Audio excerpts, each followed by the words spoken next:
mais uma live ao vivo, uma live TED que a gente faz assim no início da tarde pra gente recarregar as nossas energias depois do almoço, pra ficar super energizado, super feliz, super com coisas positivas, né?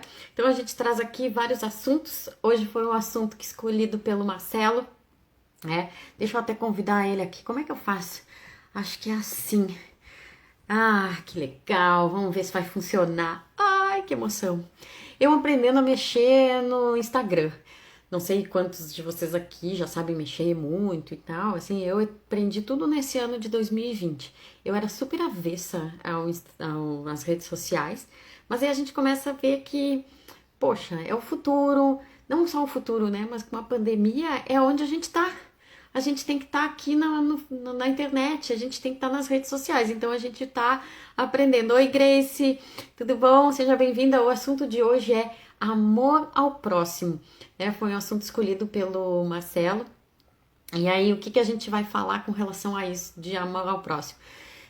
Primeiro, assim, a gente pensar que às vezes a gente tem alguns próximos que a gente gosta e tem alguns próximos que a gente gostaria de ver bem longe, né? Não sei se isso acontece com vocês, né? Então, eu vou compartilhar aqui com vocês o que eu aprendi com o budismo relacionado ao amor, né? Então, na concepção budista, o amor, né, o conceito de amor para o budismo, oi mãezinha, oi Sandra, é desejar que o outro seja feliz. Cada um aqui pode botar, né, qual é o conceito de amor que você tem? Como é que você acredita que é o amor? Né? Às vezes a gente tem aquela coisa de que o amor é aquele sentimento muito forte e tal, né? E a gente daí fica, ai, não tem como descrever, a não ser sentindo. Então tem umas coisas assim com relação ao amor. E aí, né, depois que eu conheci esse conceito do budismo que diz assim, amor é desejar a felicidade do outro. Primeiro, um ponto assim, ficou super simples, né? Amar, né, desejar a felicidade do outro. Desmistificou um pouco, assim, né? Era aquela coisa romântica, assim, né? Porque a gente pode desejar que todas as pessoas possam ser felizes, né? Então a gente não tem aquela só, né? Porque o Marcelo colocou assim, amor ao próximo, né? É só o próximo que eu consigo amar ou será que eu consigo amar alguém distante, né? Então a gente começa a ver isso. Então, se eu pegar e, né, porque assim, a gente tá aqui também falando sempre, né, de possibilidades, a gente não tá falando que é uma verdade absoluta, a gente não tá falando que esse é o conceito correto do amor e que daí é esse que tem que ser seguido. Não. É um dos conceitos, né? E é o por que eu tô falando disso. Oi, mãezinha, oi, paizinho, oi, mana. Adoro vocês aqui. Uma alegria, a gente parece que tá tudo junto sempre, o tempo todo. E aí, então, assim, o que a gente vê, assim, né, do nosso... então, o que eu posso compartilhar? É o que eu resolvi fazer de colocar em prática esse conceito de amor que eu aprendi com o budismo. Então, uma das coisas que são legais nesse conceito, assim, é que não é algo que brota dentro da gente. A gente fica acreditando assim, não? A emoção, se eu, por exemplo, eu conheço uma pessoa, então se eu amo essa pessoa vai acontecer o sentimento dentro de mim. Eu não tenho como treinar, né? Que é uma linguagem do budismo. E aí que no budismo fala, daí ele fala da separação, da diferença, né? Até tem um vídeo no YouTube do Dalai Lama que ele não está falando de amor, mas ele está falando de compaixão, mas né, em todas as emoções são isso, né? Não só as positivas como as negativas. Então tem aquela que é genuína, aquela que efetivamente brota, e tem aquela que é treinável, né? Então assim, daí ele até fala no vídeo, é tão bonitinho, ele diz assim, a compaixão genuína é aquela que você sente por aqueles que te amam, né? Porque daí o conceito de compaixão é desejar que o outro pare de sofrer, né? Não sofra. Então esse é o conceito de compaixão no budismo. E aí então assim, né, então o amor ou a compaixão, né, aquela que brota naturalmente é assim, nossa, aquela quando nasce, né, quando tem um filho assim, que daí a gente vê ele todo bonitinho, todo fazendo ainda mais quando tá tipo uns 2 anos começando a aprender a falar. Eu não tenho filhos, mas daí tenho sobrinhos. Então, assim, tem coisas. Ou alguém quando faz alguma coisa muito legal, você tá esperando alguma coisa e quando você vê uma surpresa, né? Nossa, brota mesmo, né? Uma coisa assim daquele sentimento de vir. Então, esse é, vamos dizer, ele chama de compaixão biológica, esse, né? de que brota, assim. E a compaixão genuína é aquela que efetivamente eu tenho como sentir por todos os seres. Só que essa é a treinável, né? Por que ela é genuína? Porque, na verdade, nós temos esse potencial dentro de nós de amar todos os seres, de sentir compaixão por todos os seres. Bom, para mim isso foi uma novidade, né? Assim, porque é normal a gente gostar de pessoas que gostam da gente, ou a gente gostar de uma determinada coisa, né? De uma situação e não de todas, né? E aí eu, nossa, mas como assim amar todos os seres, né? Então ficou isso assim de início para mim. Então esse é o primeiro ponto, né? A gente tem como treinar o amor. E como é que a gente treina o amor? É justamente nessa concepção, né? Justamente de, então tá, eu desejo a felicidade dos outros. Eu desejo que ele seja feliz. Eu desejo que essa pessoa tenha sucesso, né? Eu consegui olhar para a pessoa e ter esse desejo. E aí entra um ponto interessante que é o que é felicidade para cada um. Porque daí, assim, eu posso desejar a felicidade. Eu me lembro que quando eu fui morar no Rio, a minha mãe não queria, né? Mãezinha, não sei se, eu acho que né, pode contar aí. Ela não queria que eu fosse pro Rio. Daí ela dizia assim, mas eu sei que tu não vai ser feliz lá. Por quê? Porque conforme o conceito de felicidade para ela, que a felicidade tem muita relação com estar próximo da família, eu ia estar longe da família. Então, claro, eu não ia ser feliz, mas conforme o conceito de felicidade dela. E aí, então, cada um vai ter um conceito de felicidade. Então, a gente, quando deseja a felicidade do outro, a gente deseja essa felicidade conforme a felicidade do outro e não conforme o que a gente pensa, né? Então, a gente, né, faz esses bons desejos, assim. E aí, isso a gente pode treinar. Aí treina com uma pessoa, daí no budismo ensina que a gente tem que treinar com os mais fáceis antes, assim, né? Então, isso é bem um exercício legal. E aí, claro, quando eu comecei a fazer esses exercícios, muitos questionamentos vinham na minha mente. Como é que eu vou como é que eu vou amar um mendigo? Como é que eu vou amar um bandido? Como é que eu vou amar, né, uma pessoa com quem eu não concordo, né? Então, assim, agora também tem existe muita rivalidade, muito ódio com relação à política também, né? Bom, isso sempre teve, assim, né? Então, como é que eu posso amar um ser que ele pensa diferente e eu não consigo concordar com o que ele pensa, né? Então, aí que daí, vamos dizer assim, o desenvolvimento é mais intenso, assim, né? O treino tem que ser mais forte, porque é possível. Porque a gente pode, né? Vocês sabem que eu gosto sempre de fazer a separação das coisas, né? O amor é uma coisa, o apego é outra, né? Ou a discordância agora é outra, né? Então, a gente tem como ter um sentimento de amor no sentido de desejar que aquela pessoa seja feliz, e tudo bem não concordar com ela, tudo bem não querer conviver com ela, né? Não tem problema, porque eu lembro que quando eu pensava assim, não, mas eu quero amar todos os seres igualmente, como eu amo a minha mãe, né? E aí eu pensava, gente, mas como é que eu vou desejar que um mendigo venha morar dentro da minha casa, né? Assim como eu amo a minha mãe. Era muito, muito pra mim, né? Assim. E aí eu fui fazendo essas diferenças, assim, né? Do tipo, ok, uma coisa é amar, outra coisa é chamar todo mundo para sua casa, né? Então é muito diferente. Aí vocês podem estar me dizendo aqui se está fazendo sentido para vocês ou não, se esse conceito fica é, muito complexo assim de botar em prática, né? E aí, assim, uma outra coisa que eu gosto de falar com relação ao amor é que quando a gente está efetivamente sentindo o amor, nós não conseguimos estar sentindo uma outra emoção ao mesmo tempo. Porque fala-se muito assim, não, mas amor incondicional é só o de mãe mesmo. E aí, se a gente for parar para pensar, tá, mas será que eu, como mãe, eu amo incondicionalmente ao meu filho? Ou tem aquele momento que eu tenho vontade de jogar pela janela, assim, sabe? De dizer assim, ai, não quero mais te ver na frente. Normalmente temos esses momentos, né? E aí parando para pensar assim mais sobre isso, eu fiquei, tá, mas então, cadê o amor incondicional, né? Então, aí é que tá, quando a gente tá desenvolvendo bem forte, por isso que é treino. Não, pra gente ter um amor incondicional, não é assim só um amor de mãe que eu sei, mãe faria tudo pelo filho, mas não é tudo em todas as horas. Então, também dá para treinar mesmo a mãe com relação ao filho, porque vai ter aquele momento, né, de que aquela emoção está sendo substituída por uma irritação, né? Às vezes tem um desejo ali de que as coisas sejam. Normalmente a raiva vem disso, né? De que as coisas deveriam ser diferentes do que são. né? Então, né, oi Marcelo, tudo bom? Que bom te ver aqui. Estamos falando sobre amar o próximo, né? E aí, claro, estou contando aqui as minhas experiências com relação a isso, do que eu aprendi com o budismo, né? Porque eu não posso falar de amor hoje sem abordar esse assunto, né? Porque é a forma como eu tenho treinado, né? Esse tipo de amor, assim. Então, cada um aqui pode fazer o exercício, né? De ficar um minuto pensando assim numa situação que causou mágoa ou irritação, né? Alguma coisa bem leve assim. E ao mesmo tempo sentir amor, alegria, paz. É impossível sentir duas emoções ao mesmo tempo.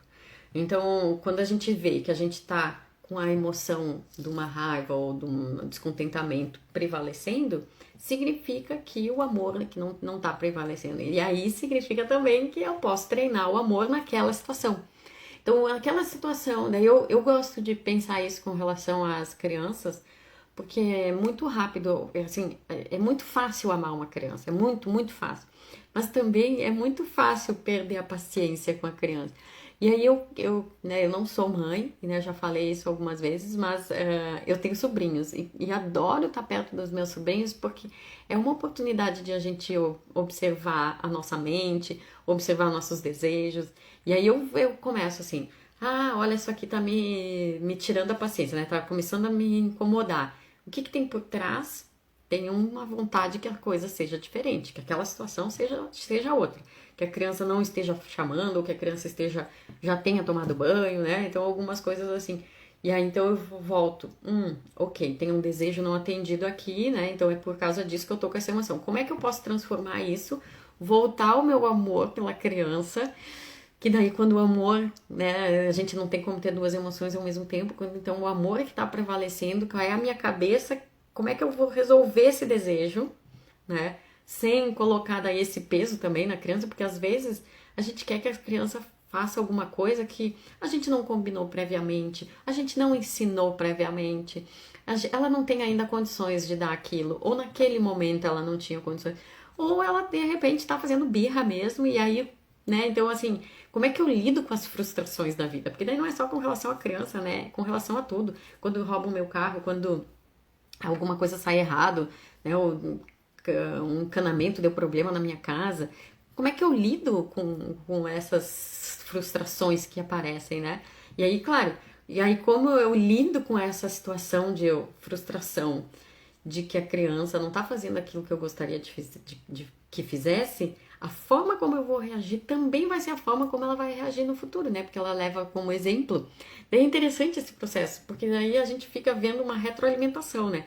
Porque de repente a gente não conseguiu resolver a nossa irritação com relação à criança e a gente xinga ela. Daí depois, quando a gente vê a criança tá nos xingando, também tá levantando a voz, e aí fica um processo sem fim, né? Como é que termina esse processo?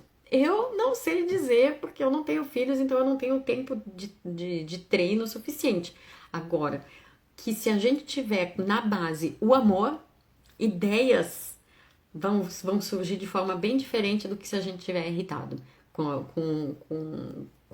né, com uma energia de raiva mesmo, de mágoa, né, ou de frustração. Né? Porque assim, a gente pensa, bom, eu tô com uma energia, um pensamento, né, uma base de frustração. Que tipo de ideia vai surgir na minha mente? Que tipo de ação vai vir da minha fala, do meu corpo? Que vai vir? Né? Vai vir com essa base. Né? Que nem a gente diz assim, a gente pode dar uma disfarçada, mas a energia não mente, né? A gente pode estar lá com uma cara de, ai, eu te adoro! Mas a energia não vai mentir. Então a criança, né? Não só a criança, o universo, a outra pessoa que estiver falando com a gente vai saber. Né?